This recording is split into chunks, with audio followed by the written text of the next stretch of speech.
Hello,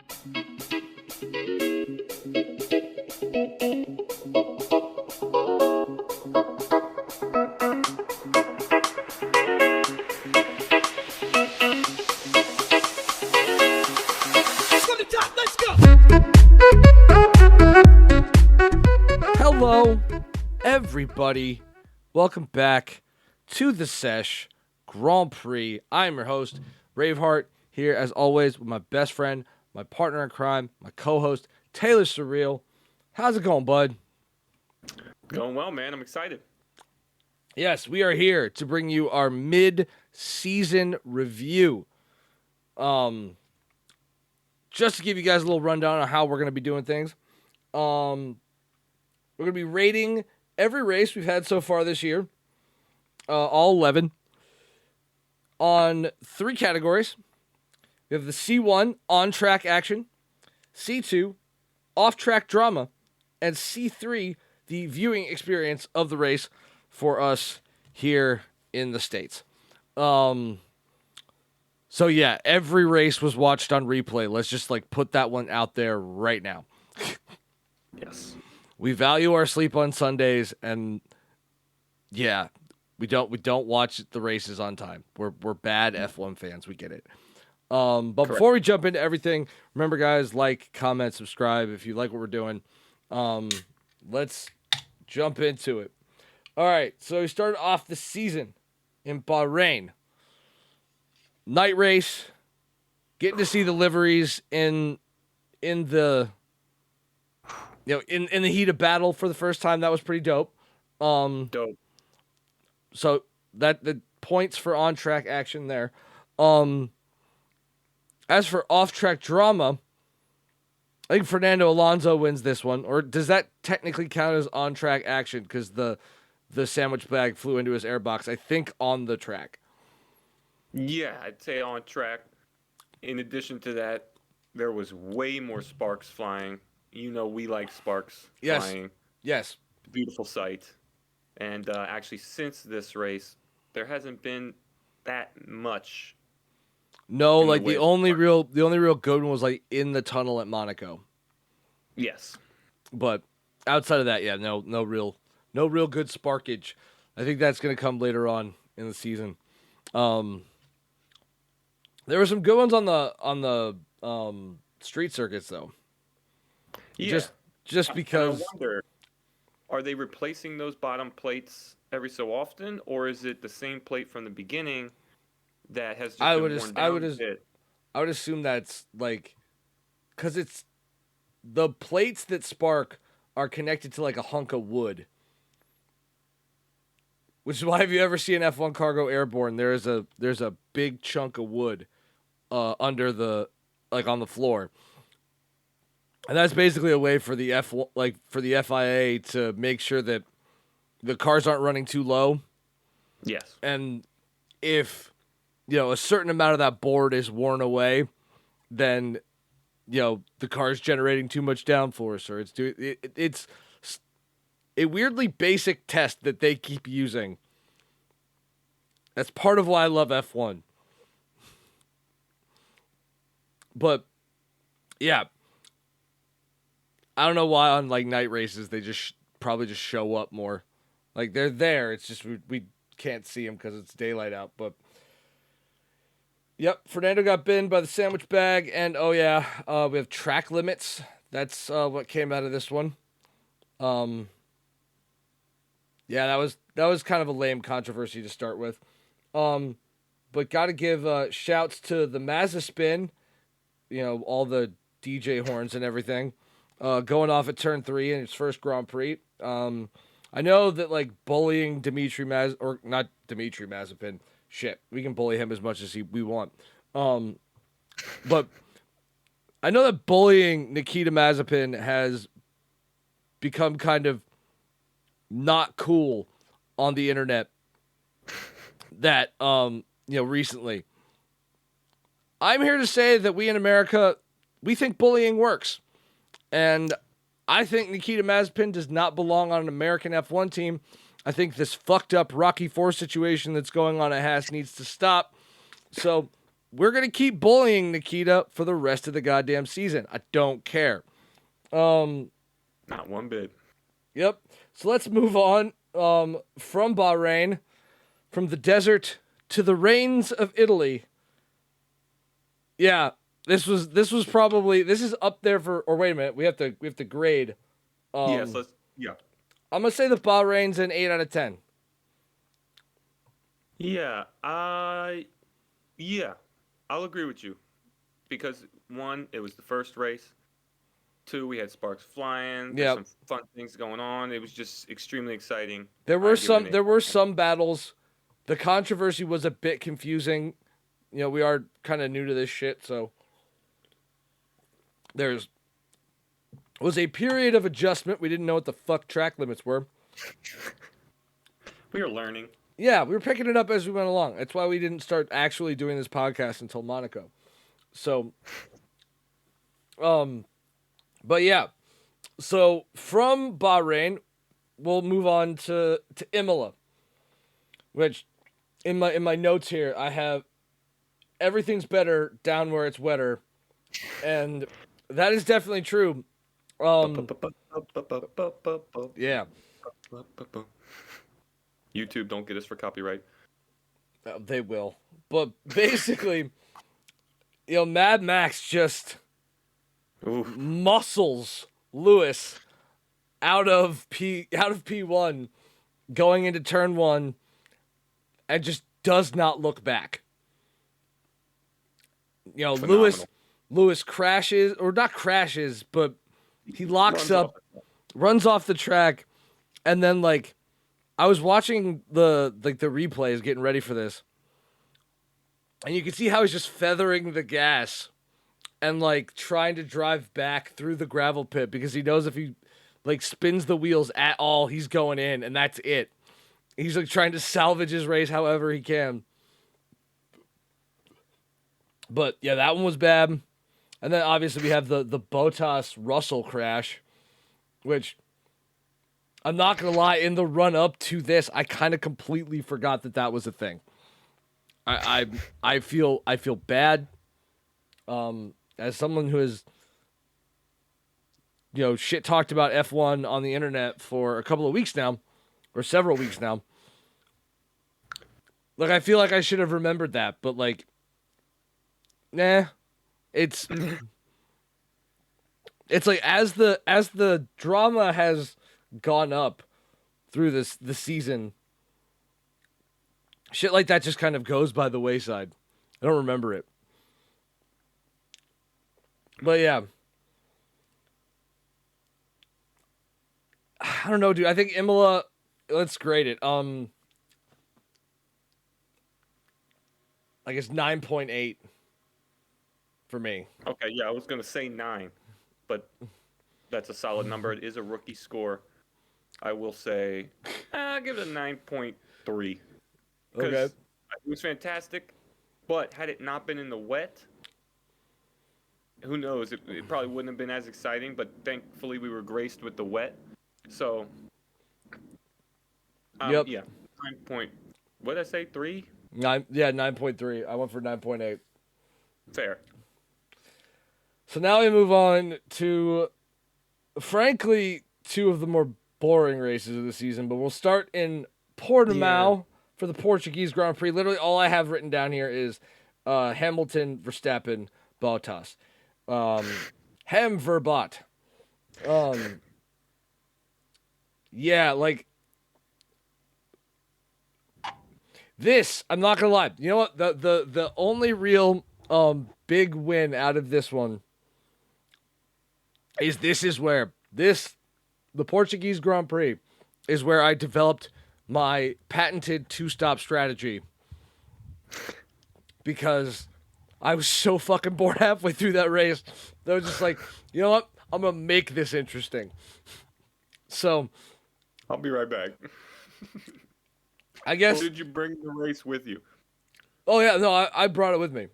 Yeah, there you go. It's weird. Like I'll watch it on my TV sometimes, but for the majority of the time, I'm either watching on my computer or on my phone. Yep. But yeah, okay. So you know what? I'm gonna give Portugal a 7 out of 10 purely for the introduction of my two-stop strategy because I've been sticking with it for the rest of for the rest of the season thus far, and Seems to be working. it's doing me quite well. Um. So yeah, I'm gonna give it a 7. What about you? Well, since I didn't have that experience, I'll give it a 5. Very run of the mill. There wasn't anything that really made it like, negative. There was no negative to it. There was no necessarily positive to it in my world. It was just kind of forgettable.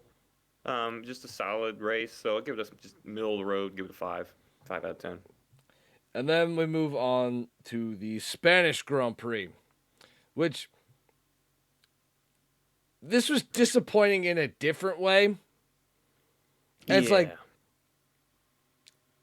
for me, like, and this is the one where the viewing experience mattered. Because it was like, they wanted Lewis Hamilton to win. And I very much didn't. Yep.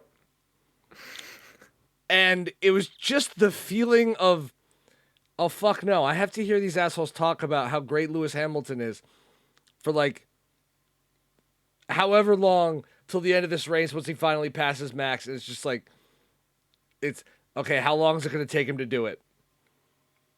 And then it's just like, That was one of those ones where, for real, like, that was one of the races where it was like, okay, now it's time to mute all my notifications before I watch the race. Because it's just like, I could not handle I'm watching the race. It's like I'm trying to ignore what the tweet notifications say. But eventually it's like one where it's like a picture. I'm like, oh, fuck.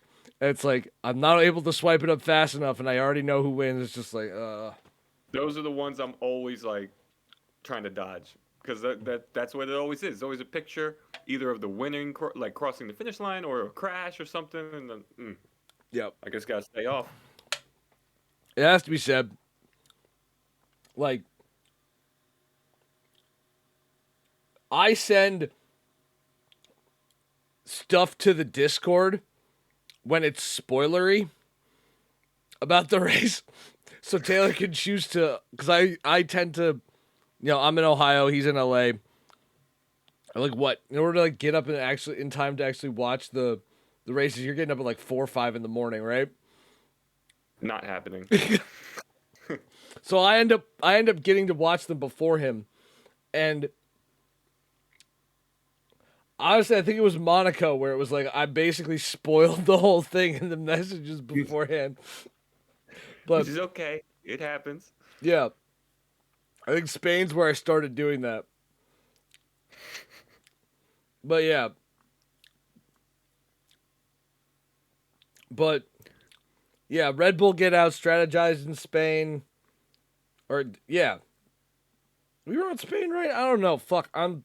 Yeah, that's the one where this is where they initially Mercedes initially pulled out the 2-stop. Yeah. Yeah. The Hungary 2019. Bottas was upset. He's like, why didn't nobody listen to me when I said this was going to be a 2-stop? And they pulled out the W because of it, which, in my opinion, I kind of liked it. The strategy there, again, we are new to this. So when I saw that strategy in play, and I was like, oh, this is good stuff. See what where the Spanish Grand Prix gains points for me is Hamilton won, but it was like, this is when the bendy wing shit popped up. And like, yes. It was finally I get to hate on Lewis Hamilton for being a whiny bitch. And I enjoyed it on that level. I enjoyed it at least on the level of, all right, at least I get to be justifiably angry after this race. But yeah, Spain gets like a 6 for me. not a. For me, just because of the introduction of like pitting strategy to my brain and how important and influential it can be in a race and how it's make or break really. Yep. I'm gonna give it a 6.9. All right. I thought the strategy was quite sexy. Let me just say. And I'm not doing the math live, so I will be putting the final totals up in a bit. But we're gonna grade the season as a whole probably at the end too, just to see like exactly where we're at. But all right. This is the one where we started the podcast. The Monaco Grand Prix. This is Nostalgia. our first official episode. Debuted on the old channel, and it was our first Conspiracy Files video. So that was another first. A lot of content came out of Monaco. But if you guys didn't watch that Conspiracy Files video, it will be in the description down below. You should go watch it. It was very good. It was before we adopted our Hollywood logic idea. Yeah, before we busted out the tinfoil. No, I think I actually got like onboard footage from another YouTube channel. And yeah, it's not as good as the shit we're doing now. But yeah, so we have the Ferrari conspiracy, which was the crash in qualifying. Was there a bunch of crashes in qualifying? It was like, how many times was it red flagged? Like a bunch. Yeah, it was. Yeah, but the main one being the one where it secured Ferrari on pole position. Yeah. Because it red flagged the session with like 14 seconds left. Yeah, That's so shitty. a little fishy too. Yeah, and there's like the Leclerc in, was the Leclerc out. I think this is also when we started the Predictors Championship. Mm-hmm. And I had Leclerc on P1. And it just, damn it. I was like, because I wanted to see him win. Like, I don't know why. Like, I had, like, that was like when I was suppressing my inner Tifosi. And I was like, I didn't want, I wanted to pick Ferrari to win. Because, like, these are probably the only, like, this, I recognize the street circuits are probably the only ones where they're actually going to have a shot to pull it off. Well, I was like, that was when I was like, you know what, I'm just going to go bold for my first pick and go Charles Leclerc. It's He like, has history there. it almost came good for me. Yeah. But Max Yes. pulls out the win in Monaco. Valtteri's wheel nut gets stuck. That was wild. yeah, that was nuts. This was the birth of the Lance Stroll graphic meme. Because of the absolutely horrific television direction from the Monaco-based crew. Horrible. I'm not gonna lie. This is one of those ones where the two-stop strategy, I completely missed that. The only on-track action that happened in the Monaco Grand Prix, I missed it because joints. But yeah, the Mad Max takes the win. We got Lando on the podium. I think Checo was up there too. But, that was... For me, Monaco gets a 10 out of 10 just for the fucking spectacle of it. I love Monaco. I love everything it stands for. I love all its weird quirks and everything that's weird and fucked up about it. I love that shit. So Monaco gets a 10 out of 10 for me. It always will. There you go. Shit. Now for that might have to be. I'll give it a 9.9. I'll give it a 9.9 because everything you just said. Yes, it is a spectacle. It is probably my favorite race to look forward to. It is one of the most beautiful places to have a racetrack. It is incredible. The yachts, the people on the balconies, everything. I love all of it. 9.9. Even though the racing is probably like the worst that we're gonna see all year, but fuck it. That's where that 10th is subtracted. All right. So then from Monaco, we moved on to Azerbaijan, the Baku street circuit. This one, like, what was it? Valtteri was running basically like the brick setup to give Lewis the toe in qualifying. So he was way down the field. Ferrari put it on pole back to back weeks.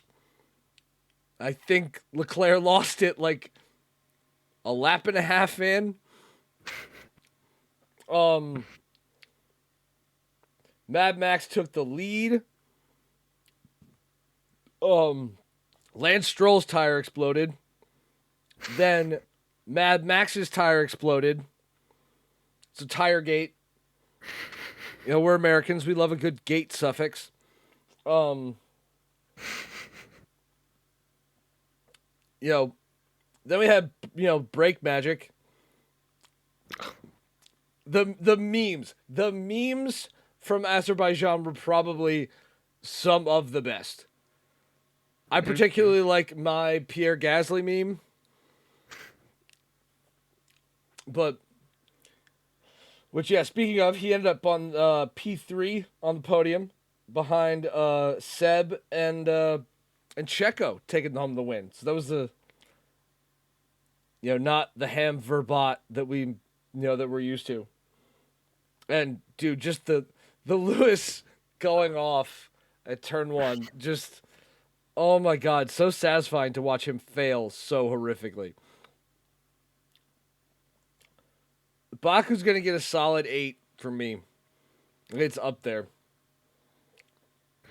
I liked Baku. I'm going to give it a 9, specifically because of the excitement that came with the exploding tires out of nowhere. I mean, Yeah. Max had a 200-mile-an-hour crash with nobody around him. And then it had happened earlier, too. So it was just, that had me on my toes the whole time, had me watching, not leaving the screen, with my eyes. So I'll give it a 9. It was exciting in my book.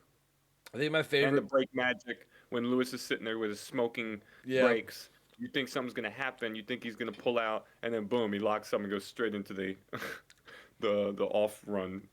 It was great. I think one of my favorite memes was it's like the Alex Albon, the guy who was racing for them like last year, the guy that Checo replaced, and he's like up in some balcony with a sniper rifle in one panel of a meme. Then the bottom is just you see like Max's tire explode.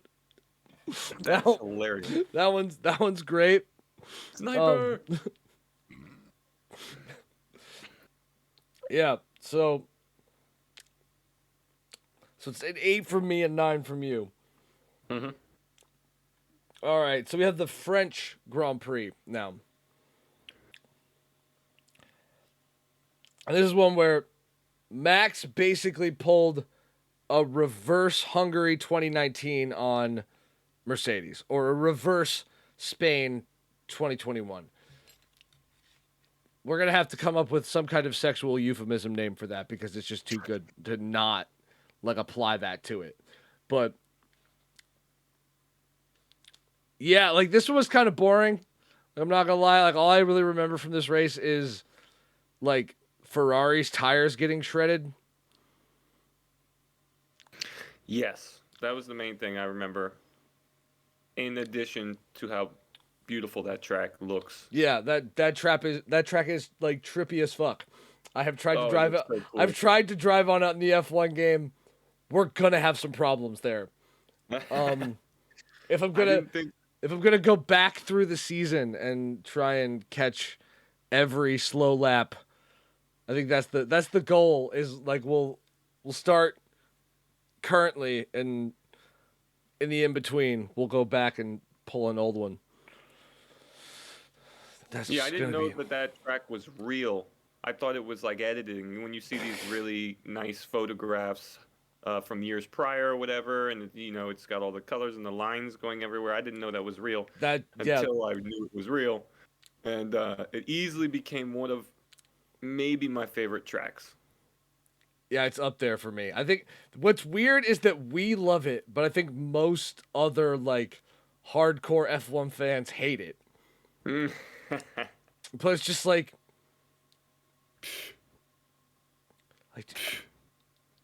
well, this video's not getting monetized anyway, so who gives a shit? What if like you went to Paul Ricard on mushrooms? See, That would be so much fun. This is exactly what I'm talking about. Like, I didn't want to say it, but yeah, it's a beautiful, amazingly trippy looking place to be. Speaking of probably another great place. Okay, all right, we have to rate it first.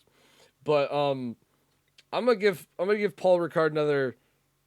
I'm gonna give it a 9 out of 10 because purely for trippiness. I'm gonna rate it. So the race itself, not the most memorable, not money. The viewing experience was like this is one of the ones where the viewing experience was good just because of the visual. Yeah, well, I mean, like when you go for the two stopper, like I like to. There are benefits, especially in Paul Ricard. Right. So like when we're looking at the grading, the category or the when we're looking at it to grade it, on track, with the race, the track itself, we know what we think about that. The on-track drama, the off-the-track drama wasn't totally there. The viewing experience was there, I think, with the visuals of the track and how gorgeous it is. So for that reason, since it wasn't really, it didn't really pack much punch, but it looked so good, I'm gonna give it another 6.9 out of 10. Nice. All right. So, on to another place where I think it might probably be good to do mushrooms. The Styrian Grand Prix at the Red Bull Ring. Calm, mountain village vibe. It'd be another good one. And there's that giant big old metal sculpture. Yeah, giant metal sculpture of a bull for you to stare at for like hours on end. The fuck like I know it's not till the next one. No, it's not till the Austrian Grand Prix, but like those Dutch fans were throwing a full on fucking rave under that thing. Like, oh. What else is that thing there for? I don't know. It's like Burning Man, only they're not allowed to set it on fire when they leave. Yeah, exactly. I was a little bummed out that there wasn't any rain. No rain. That was the only problem. The only problem with this race is like it was also like we thought that like 2 races at the same track in a row wasn't going to deliver. It was like, this was at least a good one. It wasn't great. It was very middle of the road. Mostly because there weren't any fans. It's like, you could tell that there was just something missing from it. Absolutely. Because, I've worked with Red Bull on big events before. And they do big events really fucking well. And it's just like, when they have the opportunity to throw a party and they're not allowed to, it's like you could tell the whole Red Bull garage was like bummed out. It's like everybody at Red Bull was just like salty and kind of sad that the Styrian Grand Prix couldn't just be the big Red Bull party they wanted it to be. So like the vibe was a little down. Max absolutely slapped it on track. And kind of just for that performance, smoking them by 24 seconds. That to me, like, yeah, the scenery's dope. The track is cool. I thought the racing was, at least from Max, was good. I don't really remember anything else other than, like, just him dominating. But, like, that was when I'm like, all right, I hate myself, but I'm a fucking Max fan. Like, that was when he won me over, because it was just like... Same. he's got to win. Like, He officially won me over, not only with the dominating performance, but when I got to see a little bit about his personality. oh yeah, the burnout. That was, dude. That That had me Googling, where do I get Mad Max merchandise? Where oh. do I get merch? So you're saying the burnout is what like that specifically is what turned you into a Max fan. Yep, because I was like, oh, now I see now I kind of get a taste of who he is. Because not only did he do the burnout, my man crossed the finish line at like 10 miles an hour. Burning and then out. did the burnout. Right in front of all like the crews up against the fence. Yeah. That is might not be tasteful to your traditional hardcore F1 fans, but for us in America, woo! that is like the F1 equivalent of killing a corner camper in Call of Duty and then just going over pressing the B. Just teabag. That is an F1 teabag if there ever was one. And yes, I'm all over that. Yes. This one's up there again. I'm gonna give this one a 9 out of 10. Purely for the burnout teabag. Yep. Initially in my head, I was thinking in the 8 range. However, now that I'm speaking it aloud, and I remember how hype it got me and how excited I was and how much it turned me into a Max fan, boom, 9 out of 10. So, all right, Austrian Grand Prix. Yeah, we had the fans back.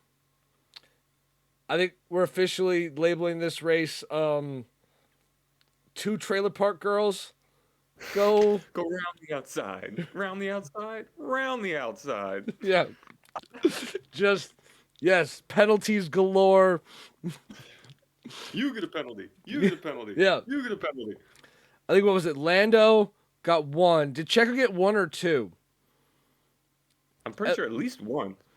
And then Kimmy got 1, and like they were all over the place.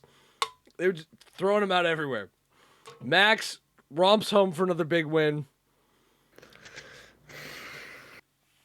And it's like this was the point where it's like, okay, it feels like Max is starting to take control of the championship. He's grooving now.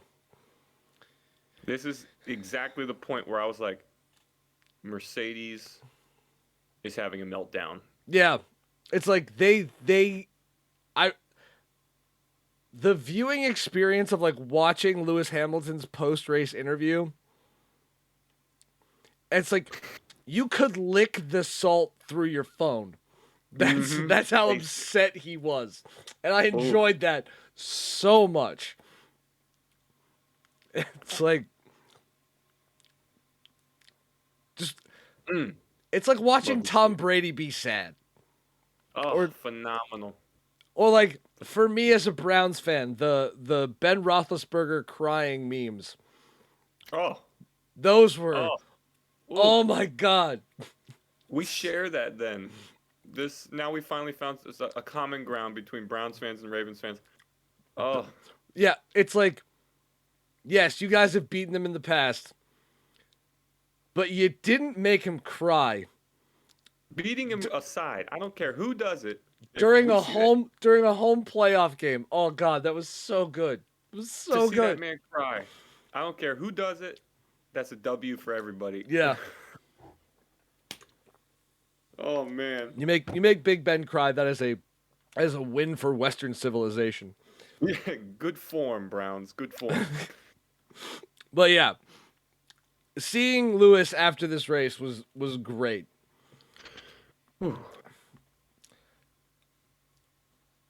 I'm not gonna give it, but no, it's like, and then yeah, you had this is the race where you had all the fucking orange.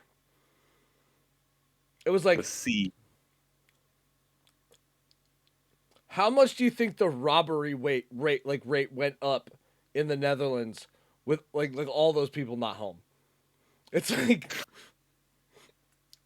like with everybody who seems to be a Mad Max fan in the Netherlands, it's like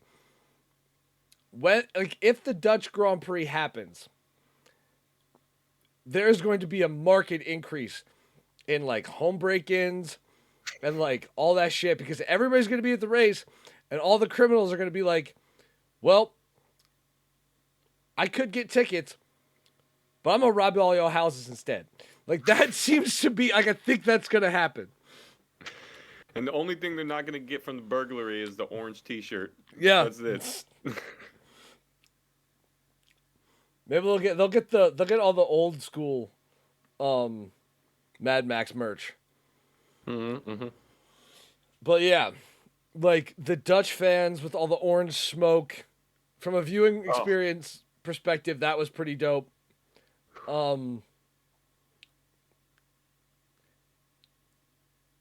I'm gonna give this one an 8 out of 10.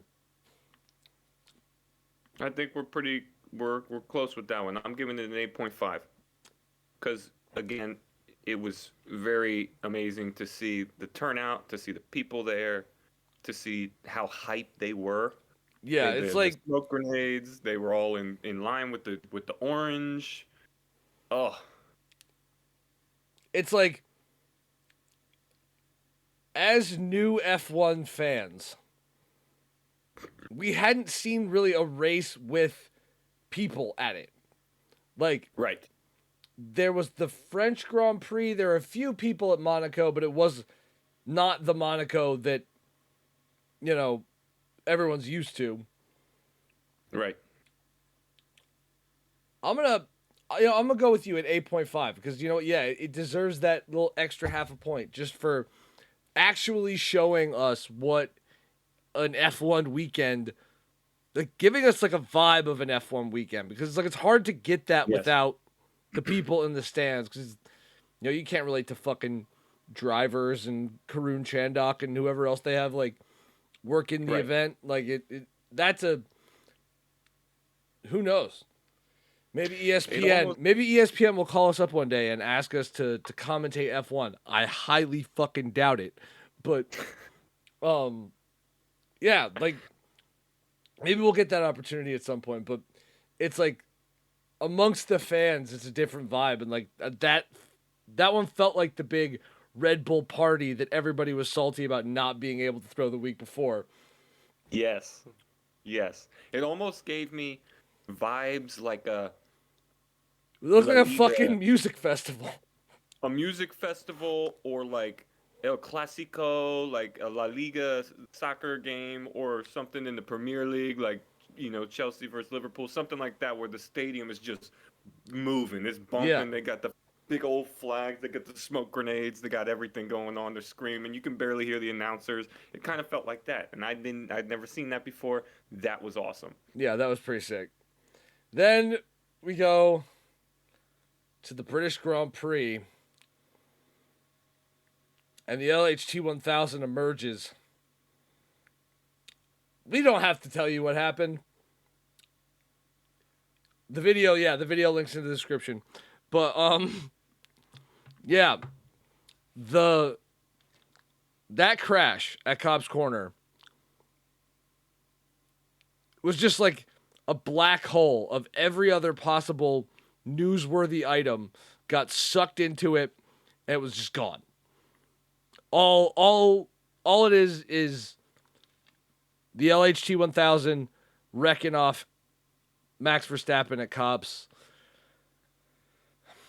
Unreal. Yeah. I was like, that's where the season has started to turn a bit for us Mad Max fans.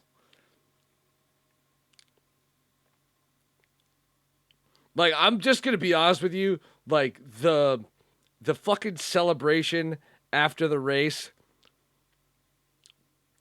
You know what? This one gets a fucking 2 out of 10.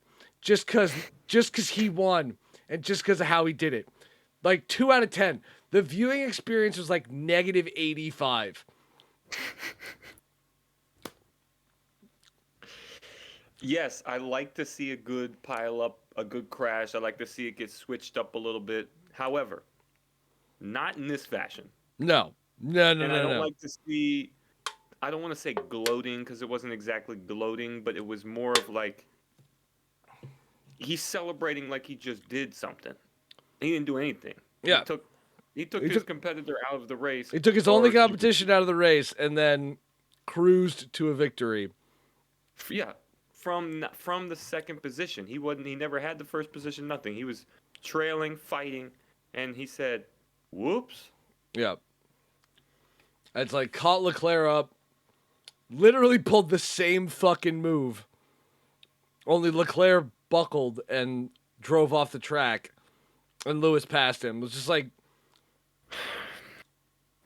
Then he has the nerve to celebrate in the way he did, like what you said. it's like, that's an Ayrton Senna, you finish 2 laps up on everybody else, you know, sit down kind of celebration. And it's like, you did that by crashing off your main competition on the first fucking lap, falling back down the grid, then catching everyone up later on in the race. It's like, no, you didn't fucking earn it. No. It did. Don't try to play to the crowd, the British crowd, like oh, I'm home. I brought the W home for the people. No, No, no, no, no, no, no, no, no, no, no, no. no, no, no. If you did nothing. that when you okay, if he would have done that driving a McLaren, completely different thing. That's a, you know, he's a knight. It's his nationalistic duty to pull shit like that. But I don't know, man. It's like the Luftwaffe shot down a Spitfire, and somehow they're the one at the top of the podium, and the English fans are cheering. There's something wrong with that. Yeah, it doesn't sit right with my soul. Like at I all. said, 2 out of 10. Fuck the British Grand Prix. I'm gonna give it a 3 out of 10, only because Only because of that fucking celebration. yeah, and it had, whether I like it or not, it was interesting to watch. So like, of course, I don't like the outcome. I don't like how he did it. I don't like what happened with Max. I don't like the way he celebrated. I don't like anything about it really, other than the fact that it was slightly exciting to see. Because up until this point, there hadn't really been anything like that this season, where, between the two top, anything like that. It hadn't been anything like that at all. So because of that, I give it a bump from like a 2 to a 3, but still horrible, horrible. Yeah. The Red Bull fans, no good, awful, very bad day. Mhm.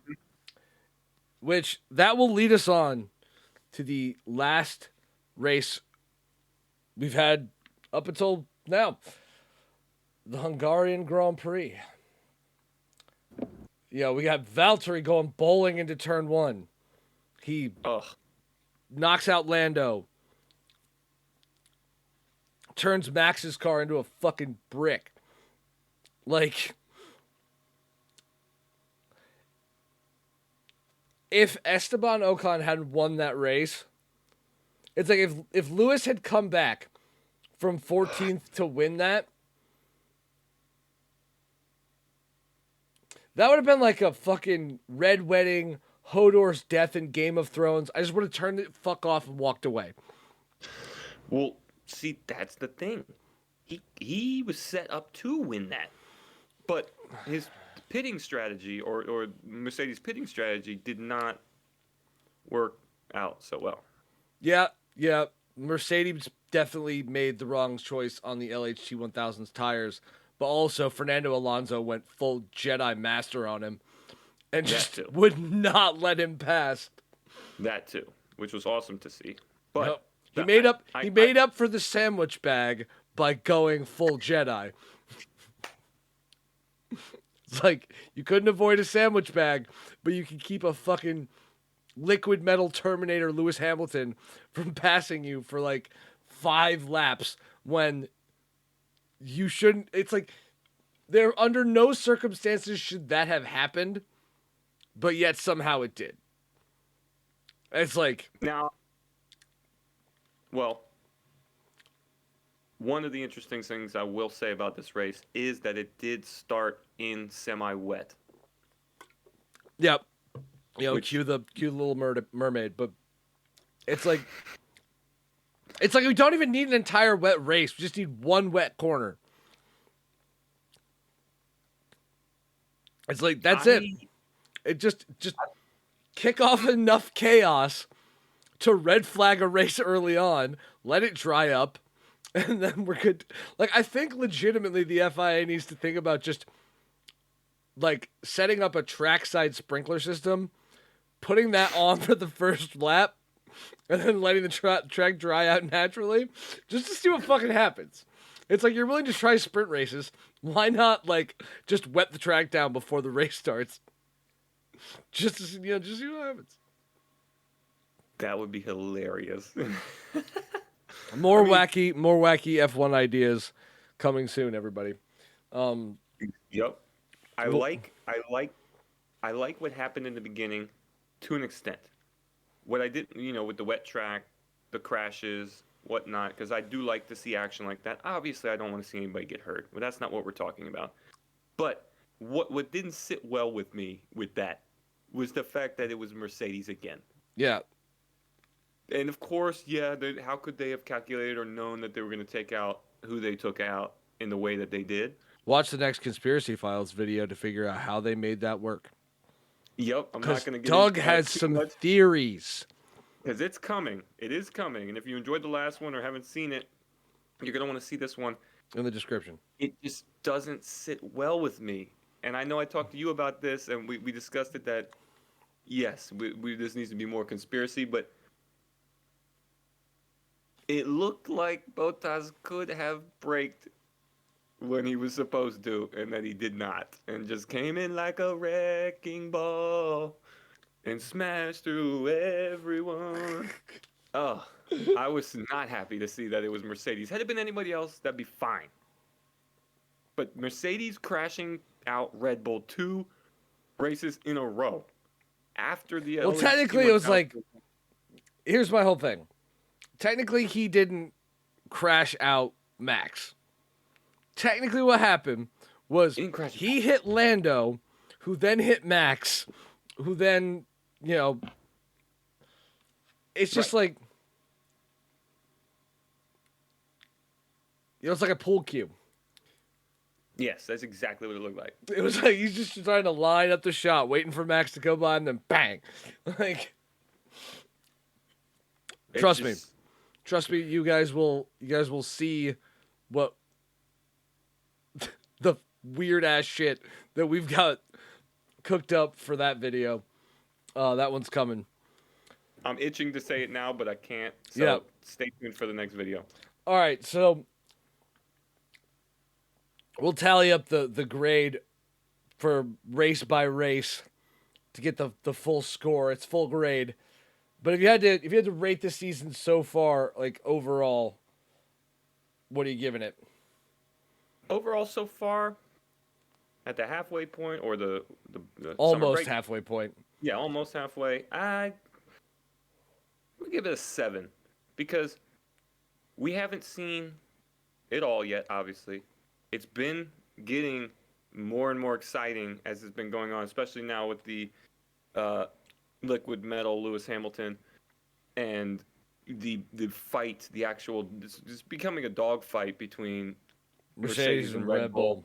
So it's like it's growing, and I'm gonna say a 7 right now, but I see on my cumulative recap in the future that this could potentially be up in the 9s.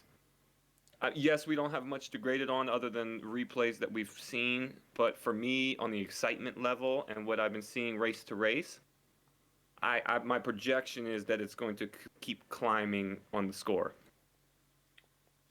I'm going to give it an 8 out of 10 on the whole. But my other thing is, what I'm really excited to see is, one, Coda, because I'm still working on getting tickets. And, if, God forbid, that any more races have to be canceled throughout the course of the year in order to, stick with COVID guidelines. But should Indianapolis get that fucking spot, I am not going to be upset about it. That's one I would be excited to see. Yes. Because that's like, it's on the list. And because America will relax its COVID restrictions for pretty much any reason at this point,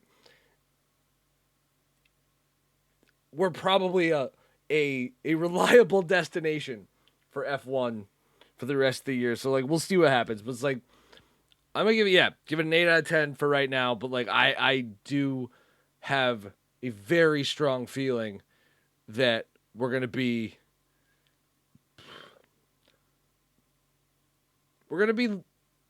treated to some good ones coming up.